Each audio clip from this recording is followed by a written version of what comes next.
This is Ravens Flock Talk Podcast, coming to you every week with their thoughts and opinions on each and every Ravens game. Tune in weekly and join the flock.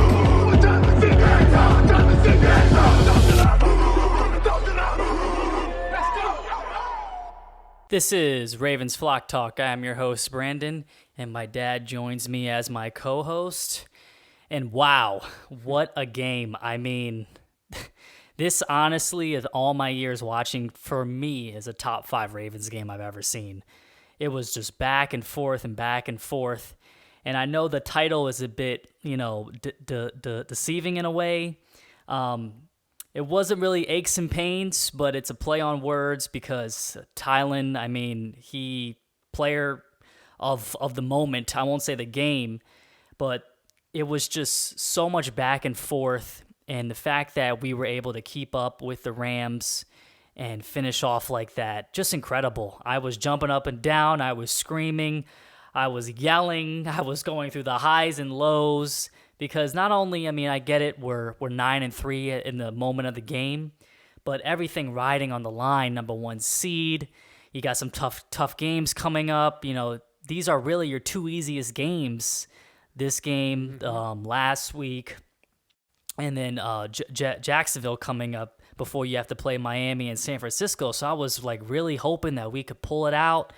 And what a fantastic ending in a rainy game, a rainy day for all those fans to witness. This is one of the games where I wish I was there to see him. He's stumbling. You're like, oh, can he stay on his feet? And just a great cap off to a great game, Yeah, I totally agree. Wow. And in the Lamar era, I think this is probably the top 3 in his era because this was a collective effort of the Ravens completely. You just didn't know what was going on, where it was going. It was score for score. Yep. What an exciting game. And if you had to play in the rain and the wind like they did, Brandon, this is the game to do it because if it was a dud, you're sitting there in the pouring rain having a miserable time. But yeah, I can imagine these fans, shout out to them because this was one heck of a game.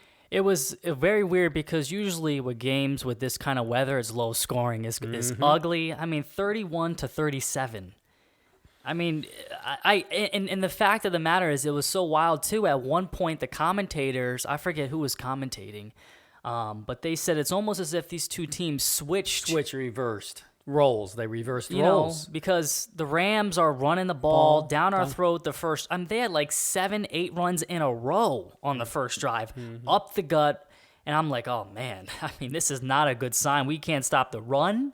And then we're slinging it, Lamar, 43 attempts in the rain. Yeah. I mean, I've never seen him throw that amount of balls ever. Me ever. Either. So it's just it was a weird game and an even weirder ending. I mean, of all guys, TYLANol Wallace, I guess Duvernay got hurt. He got hurt. Yeah, I was watching the game and I was like, wait, he's not out there or whatever. And it's just a big moment. And you know that is it's great. It's a great lesson for any aspiring football players or not even football players, just athletes in general. It's next man up, and you got to take control of your moment, and he definitely did and helped us out in a huge way. You got to take advantage, and I'm going to tell you, it's going to be a big decision going forward. We're not that Duvernay-type fans, to be honest with you. You know, I was going to mention that. We haven't been high on him. Yeah, I mean, he's kind of fizzled out a little bit over the years, and now you got this dynamic guy back there. This is his chance to shine. You know, when you get injured, sometimes that happens. We all know. Yeah, I mean, he made a big play. I won't go overboard and say he's our guy for but now. If you look at it, even in the first, he needs after that. You know, he's going to get another shot for sure. Yeah, and he made some good punt returns and receiving returns, kickoff returns. It didn't make great yardage, but you could see his speed. You could see, you know, some of the things that Duvernay, to me, is slow. I think that was his only one, I believe. No, he had some run backs on kickoff returns. So, yeah, you know, it's just exciting. How could you predict this game, Brandon? How could you ever predict the momentum of this game? Because every possession, when the ball was in their hands or your hands, you just couldn't tell. You couldn't tell. It was score for score. It was an amazing game. If you're really a fan of football, this is the way to go. Yeah. Actually, I apologize. To your credit, he did have 3 returns, averaged 31 yards a pop, longest, of course, at the end for 76. But yeah, it was a back and forth game. I mean, a lot of the frustrations to kind of actually correlate a little bit to this title was the third downs.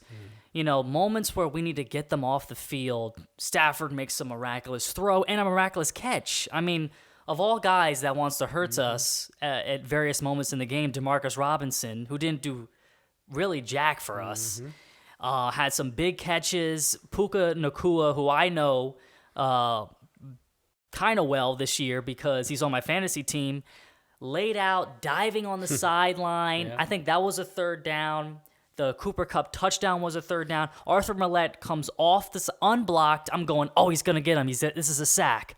And Stafford buys enough time to back up and just throw this Russell Wilson type of teardrop ball. Of course, Marcus Williams gets beat. You know, he's looking around. Like, that's your guy, you know? So I was like, man, we need one of these breaks. We need one of these third downs. And it was tough. And the offense this game carried the defense. They carried the defense. I just can't believe how much score for score. Yeah, how much Lamar passed this game. It was unbelievable.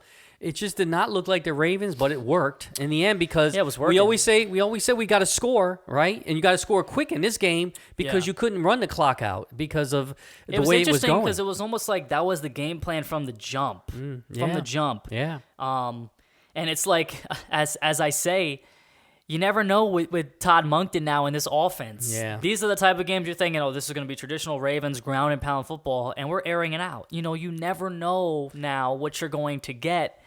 But if it works, it works, and I'm glad that he stuck with it and didn't change Yeah, Brandon, I'm I'm jumping around, but you know what I notice about the overall game is how many weapons in this particular game we finally showcased. There were so many stars in this game, both on defense and offense. And what I like to see, we know we have a good defense. We're one of the top 3 defenses of all the categories.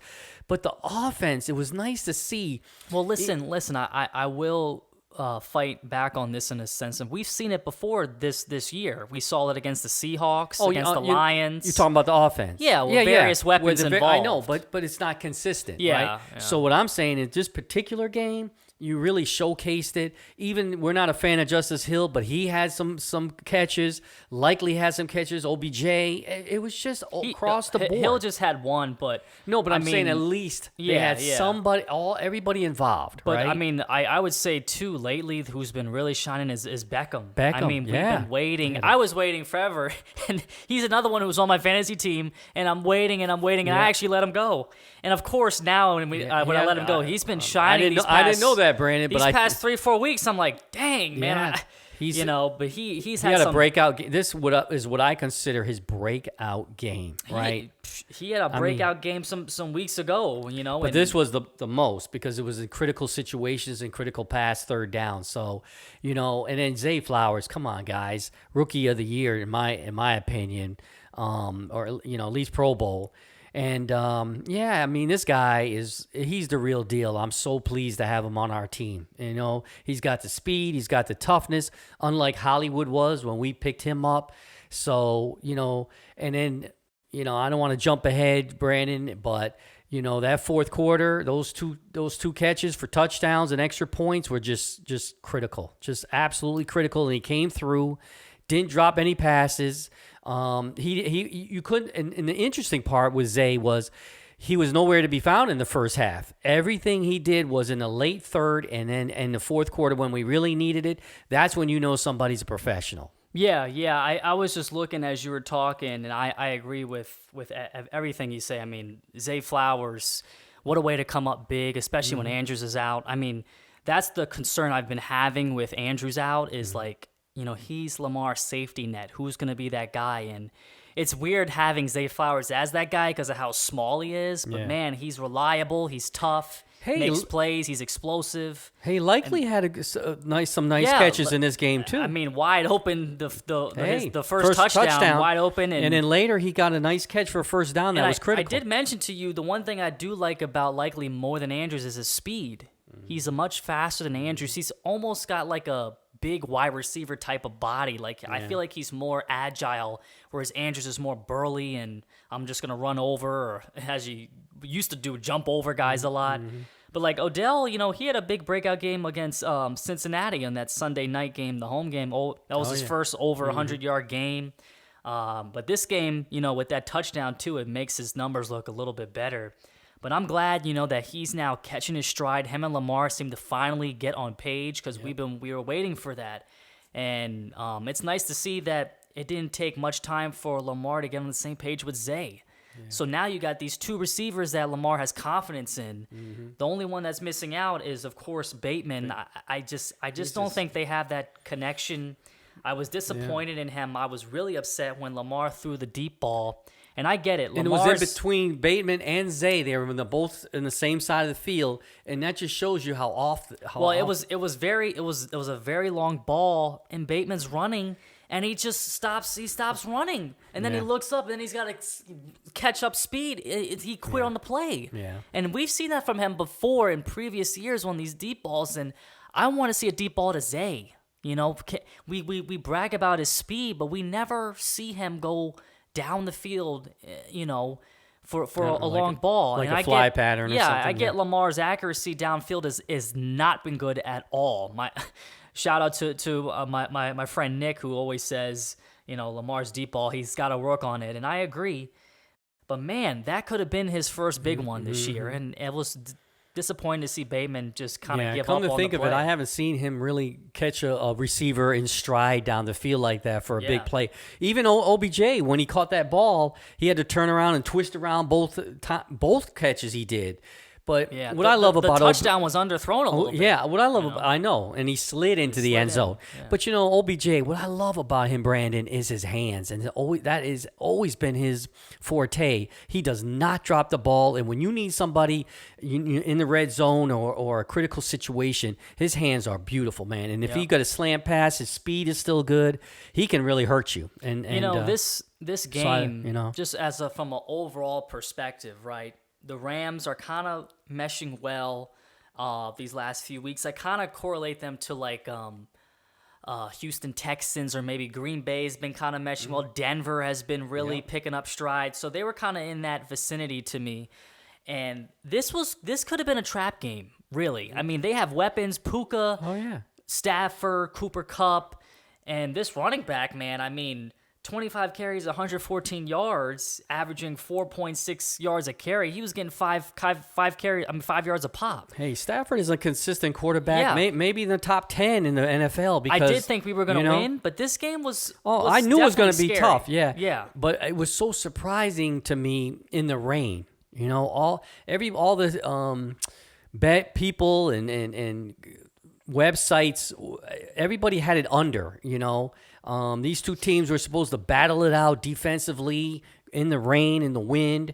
I was looking at a score around 16-6 or 7, and look at this. I mean, they were airing it out, and it was unbelievable. It was a great game to attend if you were at the game, for sure. I mean, this is an offensive league, and this was your offensive game. It was. So that's offense, Brandon. Let's talk about the defense now.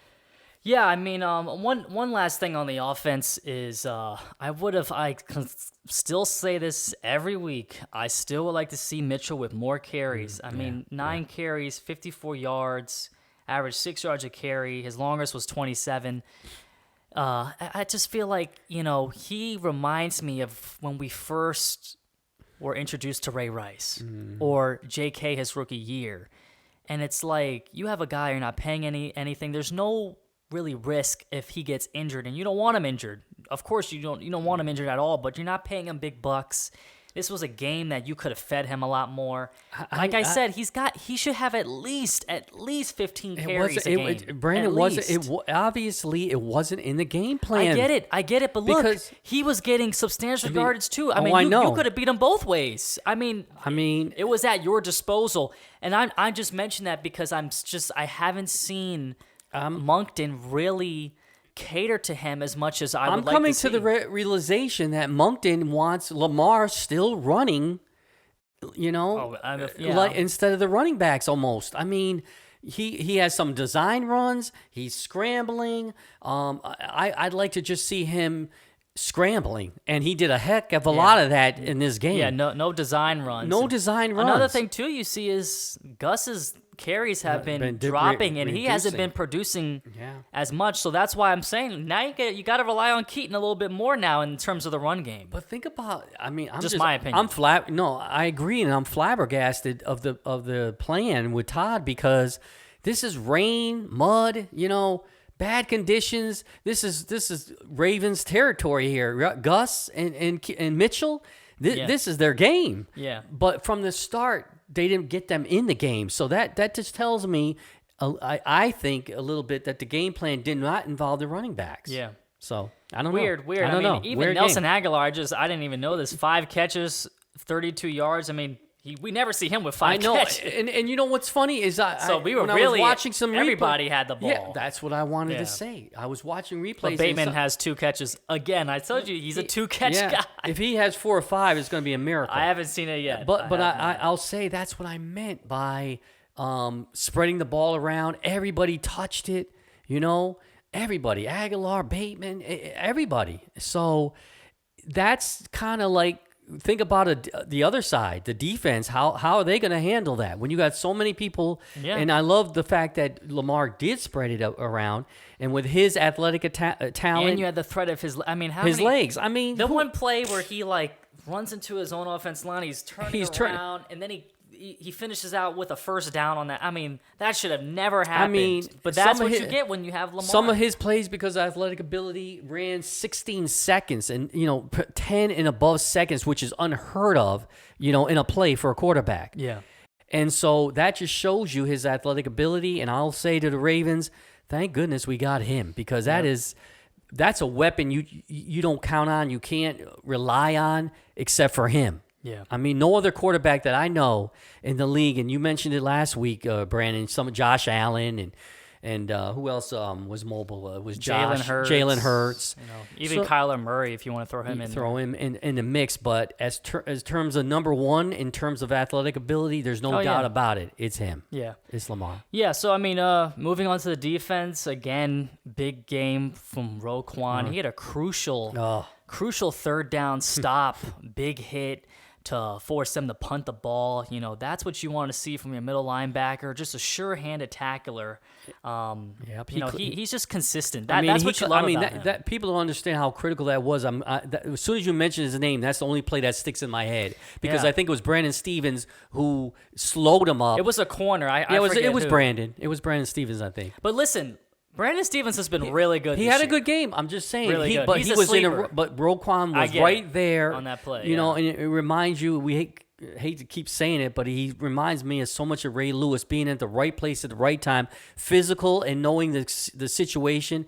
And that was just so critical. Because that was just, in that time of the game, it was critical. Kyle Van Noy also had a big stop in the backfield that actually forced him out of field goal range. Yeah. He's not a guy, because of his age, where he's going to be all over the place, but he might make a key play, here and there, once or twice a game, that could be really substantial. That could take points away. And that's because he's a veteran and he happens to be at the right place at the right time at certain moments. And I love the pickup from him. He's a good rotational piece, especially now with, what's his name, from Michigan that's out for the season, Ojabo. So with him out, that gives more time for Van Noy. He reminds me of Calais Campbell when he made those critical plays at, toward the end of his career in Ravens. Blocking field goals. He was right there, and that's what Van Noy reminds me of, right? Yeah. He's a veteran that is in and out, but by the way, these veterans on the edge, they've been playing a lot of time to be a veteran, and that's good to see. Yeah. They still got gas in the tank. Yeah, they still got gas in the tank. Matabike, man, I can't say enough about him. I hope we resign him. Me and you were talking, because I think the contract's up is Queen, Matabike, and Michael Pierce, correct? And I said Matabike. Yeah. I said Matabike. We both said Matabike. If you had to keep two, I would say him and Queen. I feel like, Pierce is nice. He's a good run stopper, but I feel like you can get any big boy, Well, I don't know. Pierce had that one breakout game, and then he's kind of like disappeared for the next 2 or 3 games, and you don't want to see that. He dominated one of these teams. You want to see him at least, But it's so rare for a defensive tackle like Madubuike to get sacks. So that's why I'm like, man, he's like a dual threat. No matter what, we've got to keep him, and he's young. Yeah. And I've been hearing radio broadcasts about him and said, by any means necessary, you've got to keep this guy. Yeah. And he's already turned down an offer earlier, by the way, with the Ravens. Yeah, it's going to depend on the price for sure. We got to, we got to come correct with him. Yeah, I mean, for me, last thing I want to say on this game, I don't really have too much to say, much else. I don't know if you want to bring up something, Dad, but a couple things that did bother me, and I actually got some flack for this online, was the touchdown from Demarcus Robinson, and then I see something thrown, and from the bottom of the TV, I thought someone threw something onto the field. It was Harbaugh challenging it, and I was clear as day it was a touchdown. I was so confused. I was like, here we go again, another wasted timeout in a close game in the second half. Which ended to be overtime. And he threw that, I think, in the third quarter. Yeah. And I was like, oh, no, John, not again. And apparently, the reason why he did it was because he wanted to get the defense more time to prepare for the 2-point conversion, which they did not convert. So I guess you could say success. But actually, no, I think that was the fourth quarter. Fourth quarter with about 4 minutes left. Yeah. And I'm going, man, you might need all those in this tight game. I mean, who cares about a 2-point conversion? But it worked out. I mean, I get it. I get why he did it now that people explain it to me online. But in the moment, I was just like, I don't know, Brandon. I sweat bullets sometimes with this guy. I mean, but that's his bio with these damn flags. And I got to admit with you, he got bailed out. And some of these bad calls that he makes, usually it's Lamar that bails him out. When he makes a bad call and Lamar makes some spectacular 4th down run or something to bail him out. I just don't know, fans. I just don't get it with him with these flags. And why are we on pins and needles with Harbaugh with flags at the end of the game?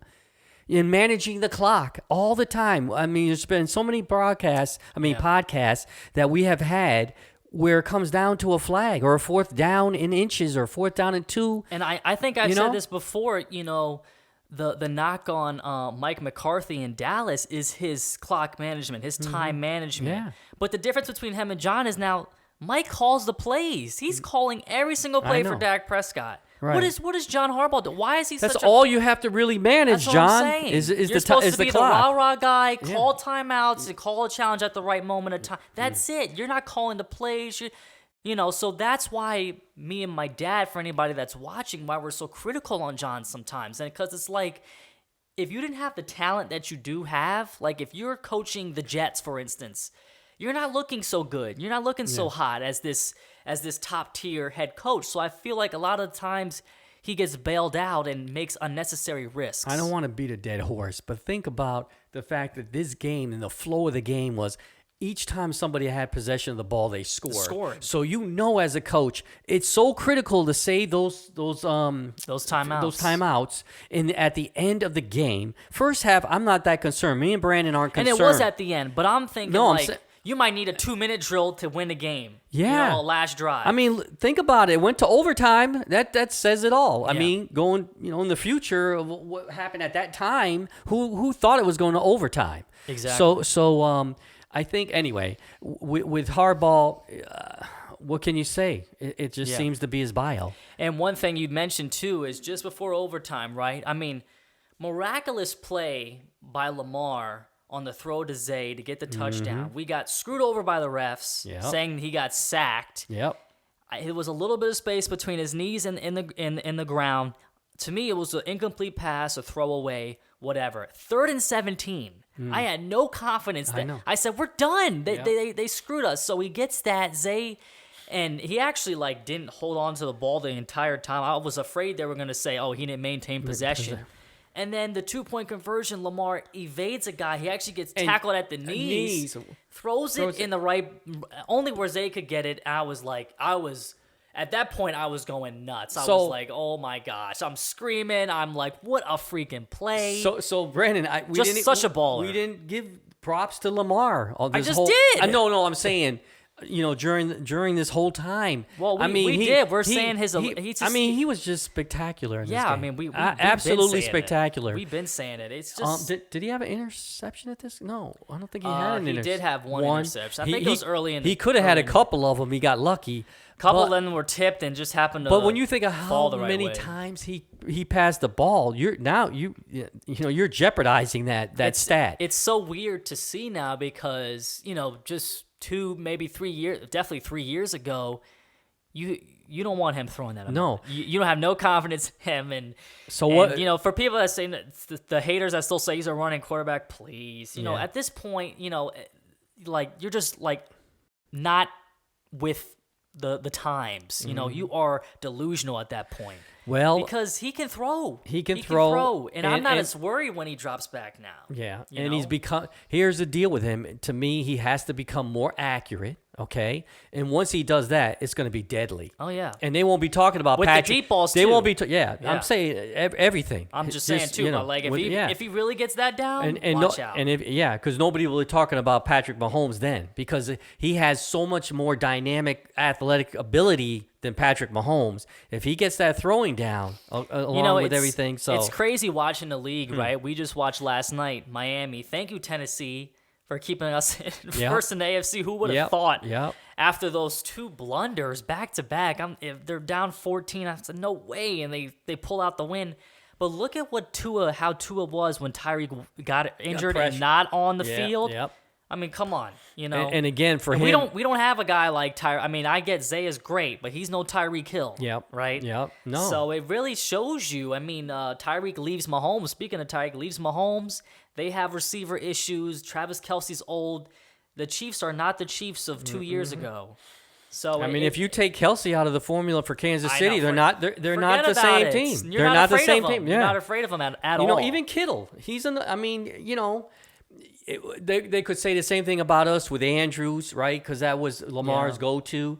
It just seems like these. But San Francisco's well-rounded like us. Yeah. You could take Kittle out, and you could still exactly. be afraid of him. But there's a chemistry that these Yeah. premier quarterbacks have, and it just kills me that they have one receiver, maybe 2, that is their go-tos, and they go to them all the they kill time. 'em. And Cincinnati and Jamar and this Chase. zone that these teams play, just kill them over the middle and on the zone. So, you got to get somebody up on them almost one-on-one to take them out the game. One thing, too, I forgot to say, this was a big thing for me. So I was upset about the Harbaugh timeout. The second thing I was really upset is, I'm so excited. We get the touchdown, the 2-point conversion. Boom, right out of the gate, Humphrey slips. Oh, Big catch. And they're around like the 50-yard line or so. So I'm like, oh gosh, they're already there, and it's like a minute, 10, 20 seconds left. Again, he gets beat deep. right. Right? Yep. Again, he gets beat deep. So I'm like, Was it a pass I'm like- interference? And one of them listen, was a pass interference, I think. But go ahead. I can't Yeah. remember. And I get it. Marlon hasn't been playing. He's been hurt. He's coming back. But players make plays, right? And you got a shot at redemption. Yeah. I don't know why Stafford threw the ball in double coverage to end the game, and he can't come up with it. I get it. One of the receiver actually did a good job to kind of pull his arm down. But that's why you got to be man, more physical than your receiver. You got to make the plays there. And that was 3 plays in a row for him. And you know In a what? row. And we're not big Humphrey fans either, because Especially you. I've been kind of lenient. I haven't been as hard on him as ever you since have. he had his breakout year where he punched the ball out. That was his big thing. It wasn't interceptions. It was tackling and punching the ball out. Haven't seen that again. And we haven't seen it since he got the big contract. And he gets beat too much, Brandon. And I get emotional about that because, doggone it, there's they two keep players- telling him he's our premier corner. No, he's 'cause not. We paid him $100 million. Yeah, that's but he's why. not. But there's 2 players that you've been so critical on. Number 1, Stanley. There's not a player you've been harder on than Stanley, which I understand. And to me, I'm like, I already am over it. I don't care as much. And 2 is Humphrey. Yeah. And it's like, when the opportunity comes for your guy to make the play and he can't come up with it, you lose confidence in him. It's like what, and he's not an interception type of guy. So it's like you have a gift. I mean, the fact that a veteran threw that ball is crazy to me. And just think, if the Rams win this game, you're looking at that play. Well, I guess that was it. I guess he was trying to win the game, though. Hey, he's trying to win the game. I get it, but I'm just saying too. If they win that game, right? You're looking at that single play right then and say we lost it because you couldn't catch it. I know. Yeah. Right then and there, but because we won, you're like, oof, we slipped out of it. You kind of gloss over it. You maybe forget about it because of how crazy the last play was. But for me, I'm like, come on, man. Yeah. You're the $100 million man. You're our guy. Yeah. Right? You're our guy. And as much as I can't stand this guy and he just got released, is Marcus Peters dropping that? I was just going to mention him. Is he dropping that? And yeah. He's Mr. Interception guy. I mean, come on. I don't think he's dropping that. Yeah. And because he's released, I'll be honest, why not bring him back as a rotational piece? Who cares? Nobody else wants him. He's not going to be a starter. Nobody else wants him. He's not going to be a starter. Well, who cares? But, on that note, though, our secondary, it's been very good this year. It's been good. But over the middle, we have to clean that up big time because that's where teams can beat us badly. Yeah. Because we're 5 yards, 7 yards off these receivers, and down the middle, they're killing us. In terms of like, I'm like relaying. So we've been doing the podcast. This is our third year or third season. You should, I would say. This is the best secondary we've had since we started this thing, right? Yeah. And because you factor in how much Kyle Hamilton has grown. Yeah. Geno Stone getting all those picks. Yeah.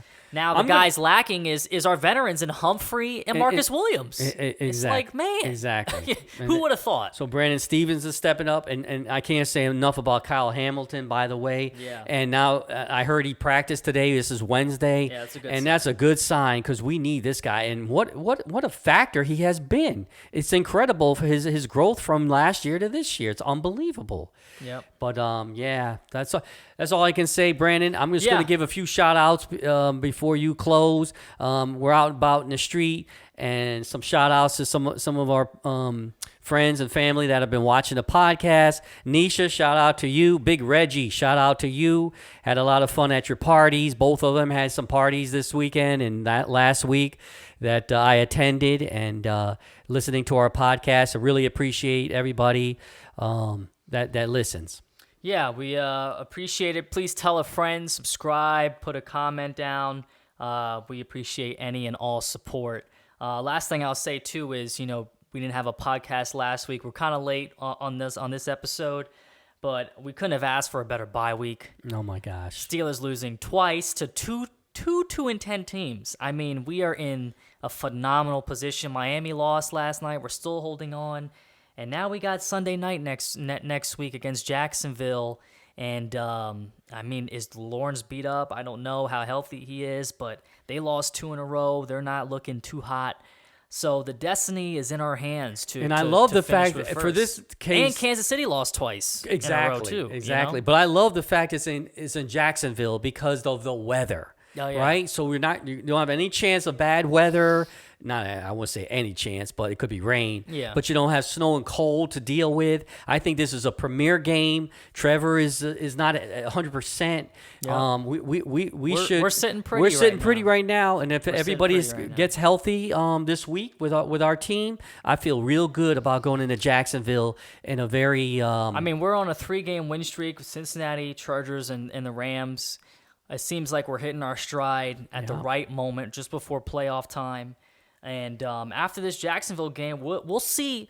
The big game comes up, right? Is that the 49ers and then Miami? That's going to be the 2 big games, right? But what a wild season! And I like the fact that we're away in 49ers again because of the weather. Oh yeah, because it's only going to get worse and colder, and could be even. But snow. playoff football in the AFC is always going to be cold.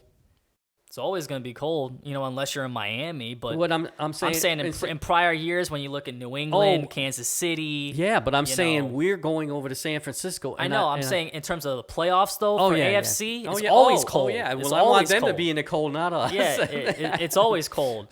But man, what an exciting year so far. It's fun to. If anything, it's been fun to watch this year. Yeah. And this, to me, this has been the game of the season. Oh, yeah. It was. Unless we win a Super Bowl, but as of now, Yeah. game of the season for sure. Of the season. And just a wild turn of events too. I mean, last thing I want to say is Flacco in a Browns uniform, and he's win. I mean, who would have thought? A crazy. I can't believe that Pittsburgh and Cleveland are even in this conversation, and they are.